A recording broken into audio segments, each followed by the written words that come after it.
Yo recuerdo que desde niño, desde pequeño, especialmente en la escuela dominical de donde nosotros venimos, estos versículos se memorizan a los niños desde la edad muy temprana. Les hacen coritos a estos versículos. Entonces yo desde una edad muy temprana, es algo que mi papá me enseñaba a mí, a memorizar la palabra de Dios. Yo le he contado a mi esposa a veces que yo a los 3 y 4 años de edad ya tenía aprendido versículos de la Biblia.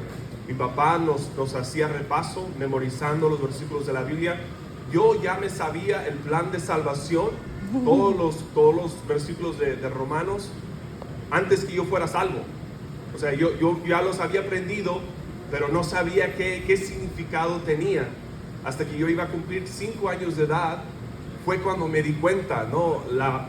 El versículo que dice la paga del pecado es la muerte, eso es para mí, ¿verdad? Y yo no quería esa paga, ¿verdad? Yo quería que Jesús pagara por mis pecados.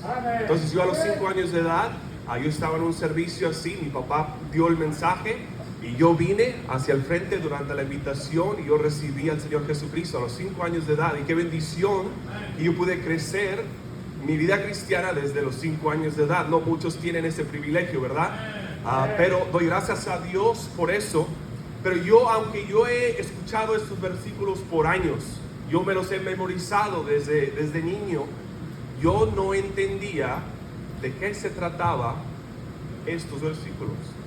Yo creo que hay mucha gente que tienen letreros ahí en su casa, ¿verdad? Versículos de la Biblia, que lo dicen o que lo miran, pero no lo entienden, ¿verdad? No sabe cómo se aplica, pero es bonito, ¿verdad?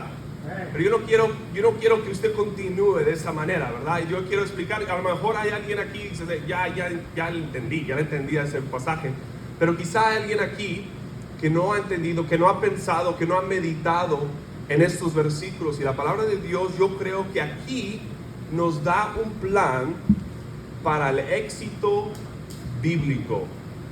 Éxito bíblico. Esto quiero hablarles esta mañana. ¿Qué es el éxito bíblico? La realidad, estos versículos vienen de, ustedes saben, el libro de Proverbios viene del rey Salomón, ¿verdad? Quien era el hombre más sabio que ha vivido. Ustedes pueden pensar en eso, el hombre que Dios le dio más sabiduría de cómo vivir, de cómo hacer decisiones, de cómo manejar el negocio, el reino de los judíos. Dios se lo dio al rey Salomón y Salomón lo escribió la mayoría de este libro. Hay profesores que me han dicho que aquí en Proverbios capítulo 3, nada más en Proverbios capítulo 3, hay más sabiduría en este capítulo que ir a la universidad por 4 años. ¿Cuántos de ustedes saben que a veces los muchachos que salen a la universidad salen y no, como es que se les olvidó todo lo que aprendieron, ¿verdad? Aquí en este pasaje, si usted quiere sabiduría de Dios, memorícese Proverbios capítulo 3, tiene sabiduría hasta de más. Pero aquí en el Proverbios capítulo 3 yo creo que Dios nos enseña cómo podemos tener el éxito bíblico. Pero déjame aclarar que muchos tienen, yo creo que aquí y en todas partes aquí de esta ciudad y de este pueblo, muchos tienen la meta de ser exitosos. Yo creo que no hay persona que quiere, yo quiero ser un fracaso, ¿verdad? No hay de esos, ¿verdad? Todos queremos ser un éxito. Pero lo que el mundo promueve, lo que el mundo predica que es el éxito, no es el éxito del reino de Dios.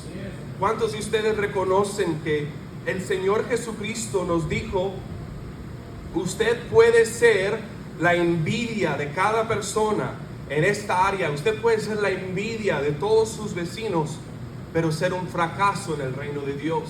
¿Cuántos reconocen eso? Amén. No porque tú tienes fama, no porque tú tengas dinero, no porque tú tengas carro, trabajo, eso no significa que tú eres exitoso en el reino de Dios. Amén. Entonces el Señor Jesucristo también nos dio un ejemplo en Lucas capítulo 12 versículo 16. Nos enseñó acerca de un hombre que tuvo una gran cosecha. ¿Cuántos se acuerdan de ese pasaje? Esta cosecha fue tan grande que él derribó todos sus graneros. ¿Y qué hizo? Edificó graneros más grandes para que cupiera toda la cosecha. Este hombre fue tan exitoso en los ojos de este mundo que cuando él vio sus granjeros todos llenos de toda la cosecha que él había traído, él declaró que era suficiente para ya descansar, ya no trabajar más. Ahora, yo no tengo nada contra quien ande descansando, ¿verdad? Si te jubilaste, amén, gloria a Dios, hermano, felicitations, ¿verdad? Pero este hermano lo hacía por el orgullo. Lo hacía porque él quería demostrar a la gente: yo ya no tengo que hacer nada, ¿verdad? ¿Y qué dice la palabra de Dios? Él no volvió a trabajar porque esa misma noche él se declaró un éxito. ¿Y saben qué pasó? Esa noche murió. Jesús nos dice que ese hombre murió. ¿Y qué se llevó cuando se murió? Nada. La Biblia dice que Jesús lo llamó necio. Entonces quiero que vean, hermanos, que el éxito de este mundo no es el mismo éxito de la palabra de Dios, ¿ok? Entonces por eso les quiero demostrar qué es el éxito bíblico. ¿Por qué? ¿De qué te sirven las riquezas terrenales en la eternidad? Amén. Eso yo no lo estoy solo predicando por ustedes, los americanos. Yo tengo la misma problema, ¿verdad? Yo fácilmente me puedo desviar, me puedo enfocar en algo que no tiene valor eternal. ¿Están conmigo, hermanos? Yo no vine a castigarlos esta mañana, ¿ok? Todos estamos en esto. Yo lo tengo que aprender igual que usted, pero tenemos que recordarnos: el éxito terrenal, el éxito de este mundo no es el éxito bíblico. Y por eso quiero hablarles del éxito bíblico, de cómo Dios lo define para nosotros. Aquí en Proverbios nos demuestra cómo ser exitosos bíblicamente. Y este es un principio del mensaje que Salomón le había escrito a su hijo. Que sabe que Salomón tenía la sabiduría que Dios le había dado, y él empezó a escribir de esa sabiduría para que los hijos y los hijos de sus hijos pudieran ver lo que Dios le había dado. Entonces, fíjese bien al versículo 5, Proverbios 3, dice la palabra de Dios: fíate de Jehová de todo tu corazón. Fíate de Jehová de todo tu corazón. Si usted quiere tomar notas, si no, no hay problema, son fáciles las notas, pero si yo tuviera un punto, el punto número 1 sería: rinde tu vida a Dios. ¿Tú quieres tener éxito bíblico? Número 1, rinde tu vida a Dios. Cuando llegues al final de tu vida en esta tierra, no tendrás remordimiento por haber rendido tu vida al Señor. No te vas a arrepentir de haberle dado toda la vida al Señor. Nadie llega al final de su vida y se encara con Jesús en el cielo y dice: ay, ¿por qué le di mi vida al Señor? ¿Verdad? Eso no va a haber de eso en el cielo. Cuando usted llega al cielo, el gozo que va a tener, que usted sabe: yo di mi vida entera al Señor. Esto es lo que Salomón le está enseñando a su hijo. Simplemente dice: la sabiduría es esta, la sabiduría de Dios es rendir y confiar de Jehová con todo su corazón. ¿Por qué dice rendir? ¿Por qué confiar? Pues la palabra fíate, empieza el versículo con la palabra fíate.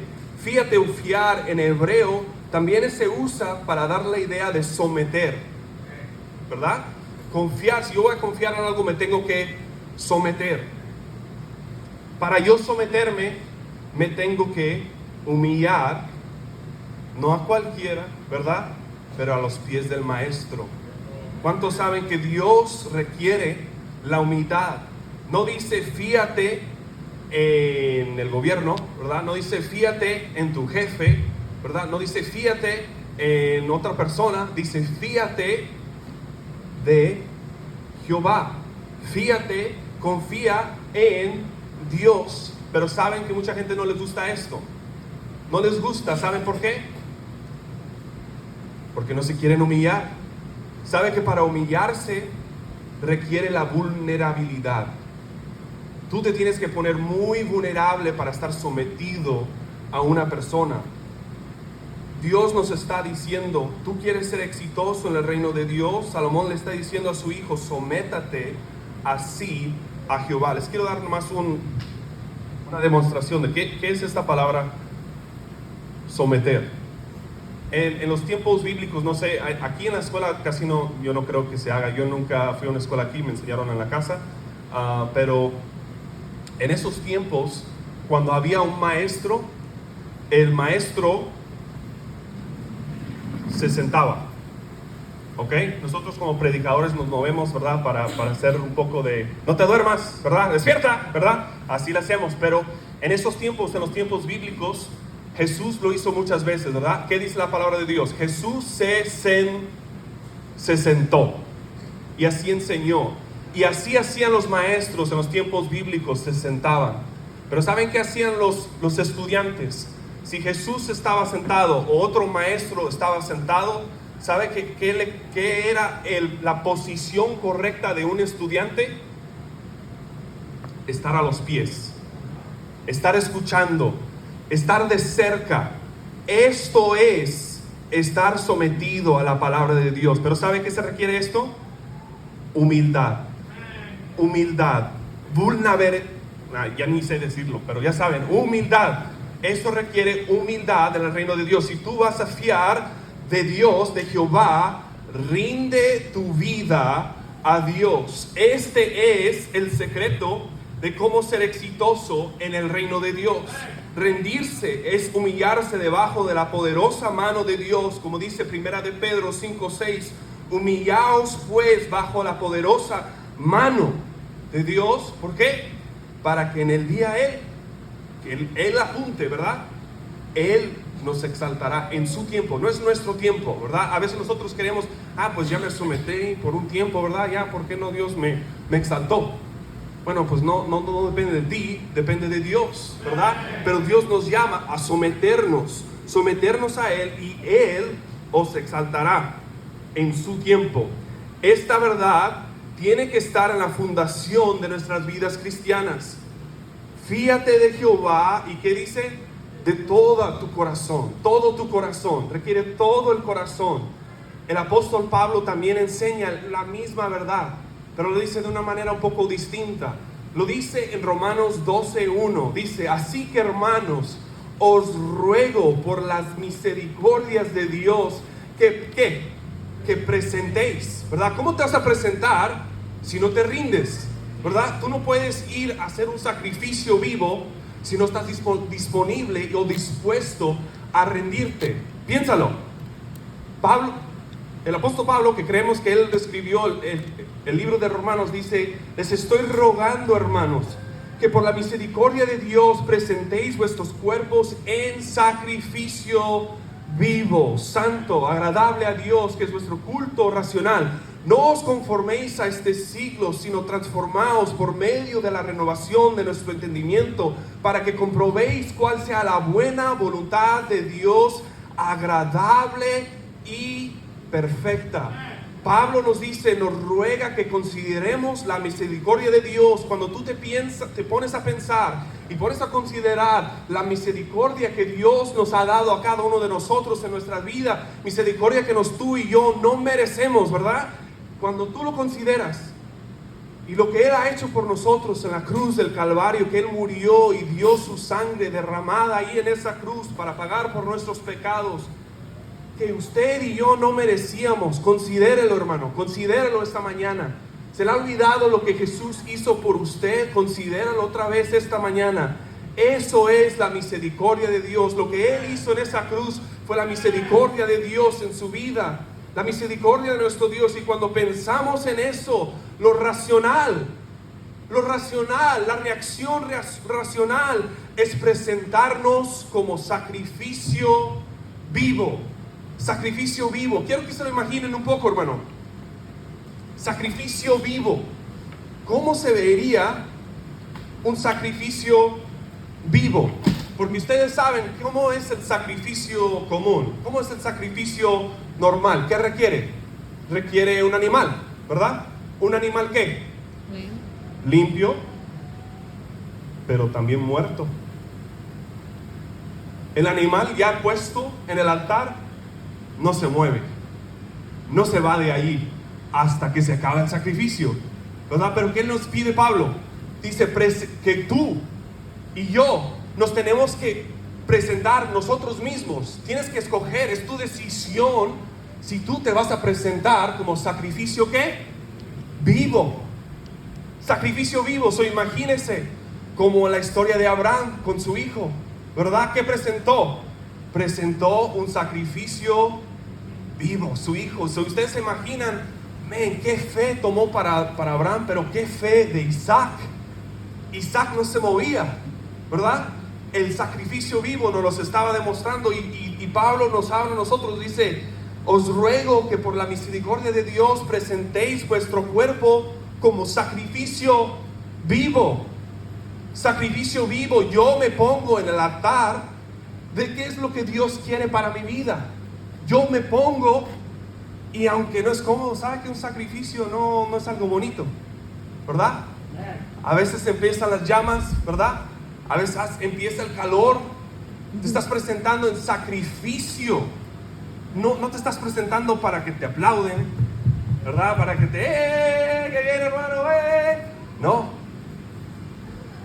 Humillarse para hacer un sacrificio te va a costar. Te va a costar. Y cuando las llamas vienen, cuando el dolor venga, cuando el sufrimiento venga, ¿qué vas a hacer? ¿Sabes lo que hace la mayoría de las personas? Se quitan del altar, se van, no se quedan como sacrificios vivos. Dios nos está llamando. Si tú quieres ser un éxito bíblico, ríndate toda la vida, de todo corazón, ríndate a Jehová. Tienes que escoger quedarse en el altar, tienes que presentarse. Por esta razón, yo necesito escoger ser un sacrificio vivo diariamente. Diariamente tú tienes la decisión: ¿te vas a presentar a Dios o te vas a presentar a lo que te dé la gana? ¿Verdad? ¿Cuántos de nosotros nos levantamos pensando qué es lo que Dios quiere para mí este día? O la mayoría de las veces, yo lo he sentido, yo lo sentí esta mañana, ¿qué me dan ganas de hacer este día? Pero eso no es el éxito cristiano, no es lo que Dios nos está llamando a hacer. Dios nos está llamando a pedir: ven y rinde tu vida a Él. Proverbios 3:5, fíate de Jehová de todo tu corazón. Y la segunda parte, y no te apoyes en tu propia prudencia. No te apoyes en tu propia prudencia. Este es el punto número 2. Punto número 1, rinde tu vida al Señor. Número 2, no te apoyes en tu propia prudencia. Otra palabra similar, no te apoyes en tu propio entendimiento. ¿Saben por qué esto es tan importante? Porque el reino de Dios se diseñó diferente. Dios lo diseñó diferente a lo que nosotros pensamos. ¿Saben que Dios opera diferente que nosotros? Dios no hace las cosas como nosotros pensamos a veces que queremos que salga, ¿verdad? Nosotros tenemos una visión de cómo las cosas deben de ser, pero Dios vio una multitud de personas más grande que esta iglesia, y Él los vio con hambre, y con un pollo y unas tortillas les dio, no se crean, ¿verdad? Les dio pescado, ¿verdad? Con el lonche del muchacho, para todos. Si yo les hubiera dar de comer ahorita a ustedes, eso no sería mi plan. Vamos a ver qué niño se bajó del camión con un lonche para darle comida a todos, ¿verdad? La hermana Rosy no hizo eso para el almuerzo de hoy, ¿verdad? No, pero ¿por qué? Dios hace las cosas diferente. Dios mandó a su único hijo Jesucristo a entrar al mundo. ¿Y cómo lo mandó? Como un bebé. ¿Ya se imaginan? Yo, si voy a mandar a mi hijo y quiero que el pueblo le dé una buena bienvenida, no lo voy a mandar como bebé, ¿verdad? Pero Dios mandó a su hijo a través de una virgen. Dios nos creó, Él ya sabía cómo funcionan las cosas. ¿Cómo vas a tener un niño con una virgen? Bueno, eso les pasó. Pero ya, ¿sí me entienden? El Dios hace las cosas muy diferente. Nuestro Dios Si Él nos hubiera pedido la opinión, yo le hubiera dicho, no, el Señor Jesús tiene que entrar de otra forma, algo más con show, pues, ¿verdad? Como entran los luchadores, ¿verdad? Al ring. No les gustó esa. Pero entró como un niño, entró como un bebé. Dios es diferente, pero Dios no disfrace cómo y qué. Su manera es diferente. Dios no nos dice una cosa y hace otra cosa. No, Dios nos dijo, vayan ahí, Isaías 55, por favor. Isaías 55, quiero que lo vean. La palabra de Dios mismo nos dice en el versículo 8 de Isaías 55. Dice, Dios hablando, dice, porque mis pensamientos no son vuestros pensamientos. Dios no piensa como tú. Dios no piensa como yo. Mis pensamientos no son tus pensamientos, ni vuestros caminos, mis caminos, dijo Jehová. So ya párale, hermano, que usted le quiere explicar todo lo que Dios va a hacer. Nosotros no sabemos lo que Dios va a hacer. No sabemos cómo Dios lo va a hacer. Solo tenemos que confiar que Él lo va a hacer en su tiempo, a su manera, y nosotros vamos a estar listos para cuando que Dios lo quiera hacer. Necesita a alguien, aquí estoy para servirle. ¿Sí me están entendiendo? Dios hace las cosas diferente. La Biblia también nos cuenta de un profeta en Primera de Reyes 17 que le encantaba de demostrar la diferencia de Dios, de que Él cómo hacía las cosas diferente. Aconteció un día que él hizo un presupuesto a los profetas de Baal, que él quería demostrar que Jehová, nuestro Dios, podría encender un sacrificio mejor que el Dios falso. Ustedes ya conocen la historia un poco, pero ahí se los explico tantito. Los profetas de Baal aceptaron la reta, ¿verdad? Dijeron, ¿quieres una reta, a ver quién hace el sacrificio mejor, ¿verdad? Entonces los profetas de Baal primero pusieron a poner su sacrificio. Ponen ahí las piedras más preciosas que ellos podían tener, ¿verdad? Pusieron ahí la leña bien seca, ¿verdad? Se pusieron ahí, pero no, la única regla es que tú no puedes traer tu propio fuego, ¿verdad? Tu Dios tiene que encenderlo. Entonces se pusieron ahí a orar, se pusieron a bailar, se pusieron a cantar, y ahí está el profeta mirándolos. Pues ¿qué pasó? ¿Dónde está el fuego? No, que tu Dios estaba tan grande, tan poderoso, ¿qué? Y no se encendía, no prendía el sacrificio.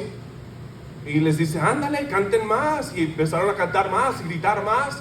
Al final se empezaron a cortar, ¿verdad? Pensaban que su propio sacrificio les iba a ayudar a encender el sacrificio.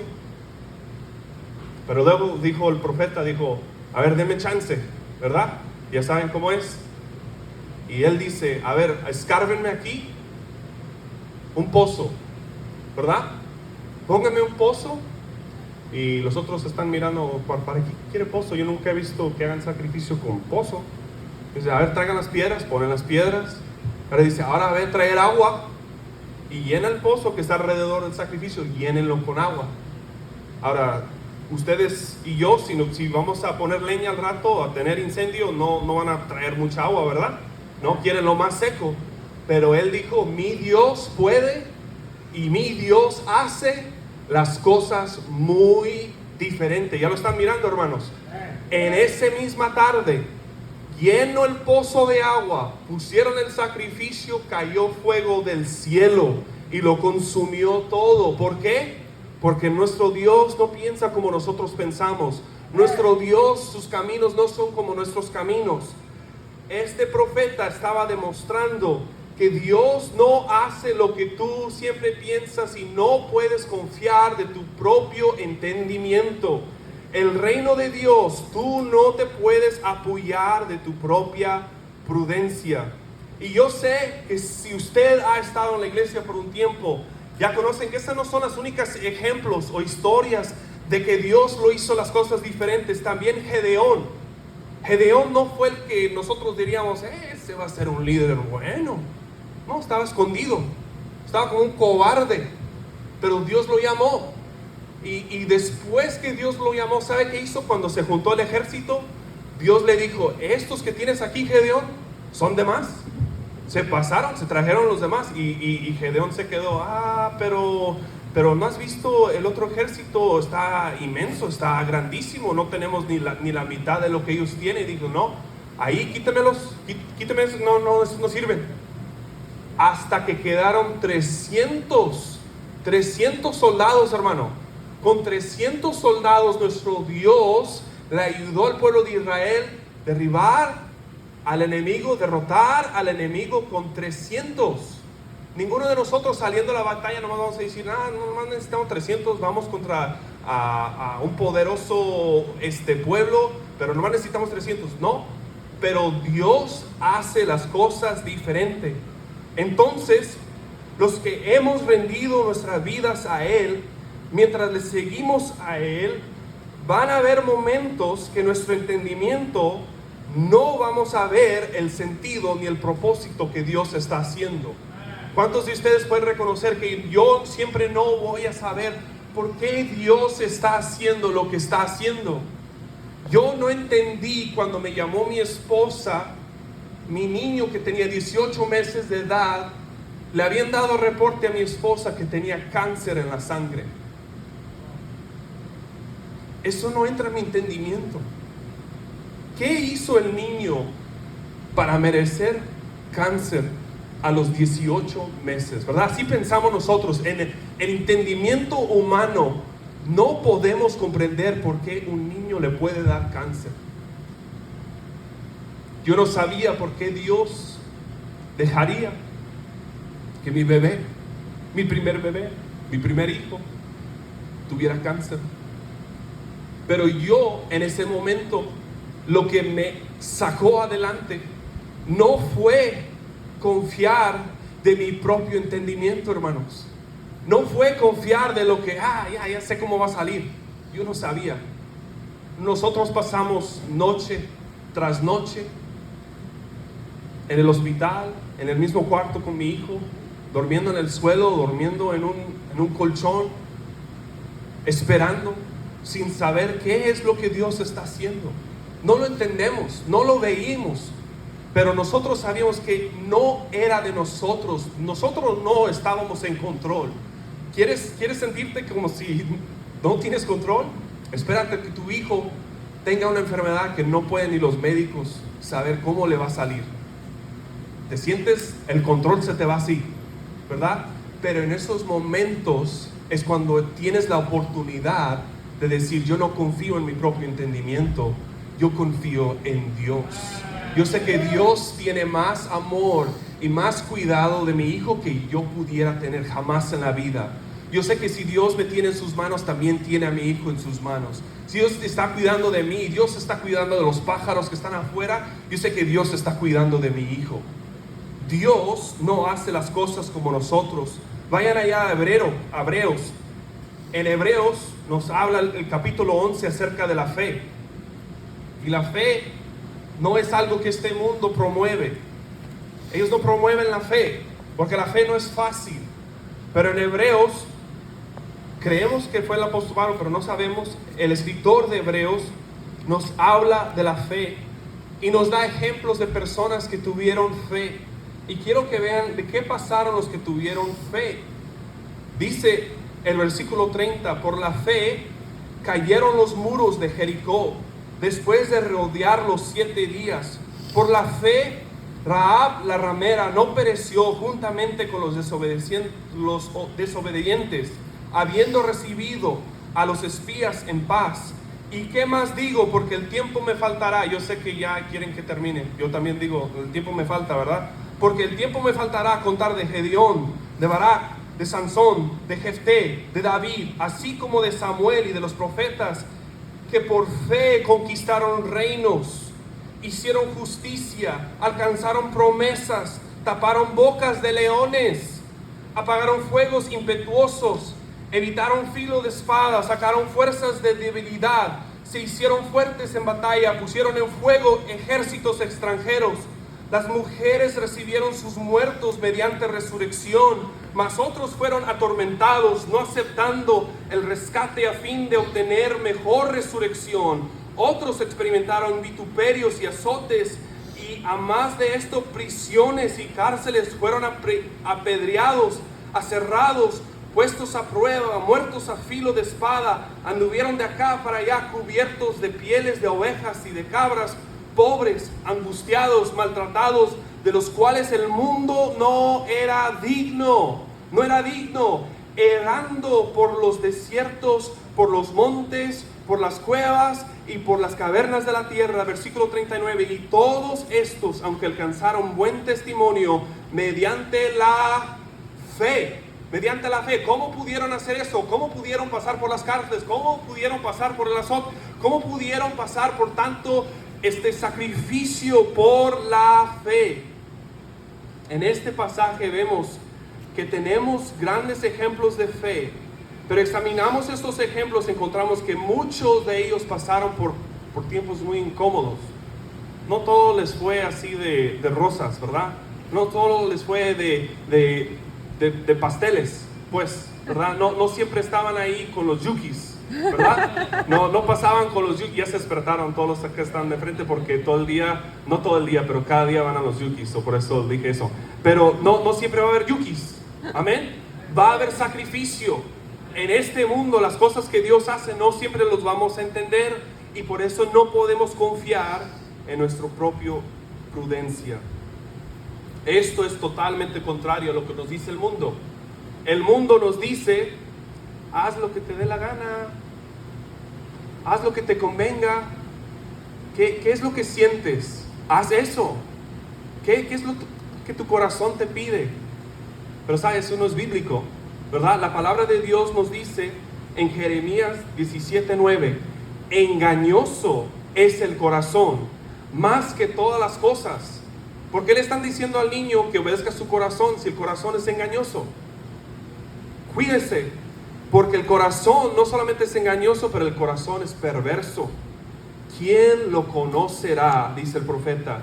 Jesús dijo lo mismo, Mateo 15:19, porque del corazón salen los malos pensamientos, los homicidios, los adulterios, las fornicaciones, los hurtos, los falsos testimonios, las blasfemias. Estas cosas son las que contaminan el hombre. ¿De dónde salen? Del corazón. No podemos confiar nosotros en un corazón que está corrupto. Pero eso tenemos que enseñarle a nuestros jóvenes, que a veces vas a sentir algo, pero no lo tienes que hacer. Nada más porque lo sientes no significa que lo tienes que hacer. Tus sentimientos no son más importantes que la palabra de Dios. Amén, hermanos. Tus sentimientos no están arriba de lo que Dios dice. Primero mira qué es lo que dice Dios. No busques y no te apoyes en tu propia prudencia. Últimamente, nos vamos. Yo sé que ya tienen calor, se quieren ir al agua, ¿ok? Yo también. La palabra de Dios nos dice en el versículo 6, Proverbios 3:6: reconócelo en todos tus caminos. Número 1, rinde tu vida a Él. Número 2, no te apoyes en tu propia prudencia. Número 3, dale la gloria, pase lo que pase. Dale la gloria, pase lo que pase. Prepárese, porque si usted obedece la palabra de Dios, Dios bendice.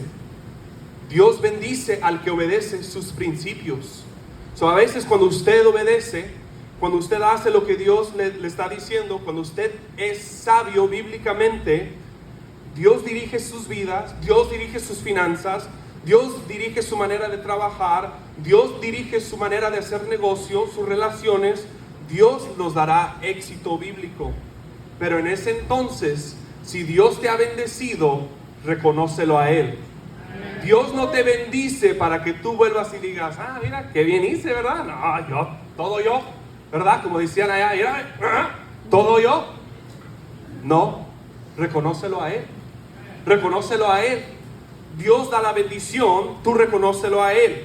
El éxito bíblico no se trata de tú tomar la gloria. El éxito bíblico trata de darle la gloria a Él. Recuerda que fue Dios. Dios también le dijo a su pueblo, saliendo ya del desierto, iban a entrar a la promesa, la tierra prometida. Y Dios le dijo: cuando entres a la tierra prometida, no te olvides quién te trajo a esta tierra prometida. No te olvides quién te dio esta promesa. No te lo olvides. Si lo quieren mirar después, ahí está en Deuteronomio 8, 10 al 18.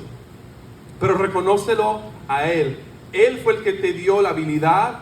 Honra a Jesús. Cuando alguien te alaba a ti, tú dale la honra a Él. Pero nota, el versículo nos dice, solo reconócelo. No solo reconócelo cuando te va bien, pero reconócelo en todos tus caminos. En todos tus caminos. Reconócelo.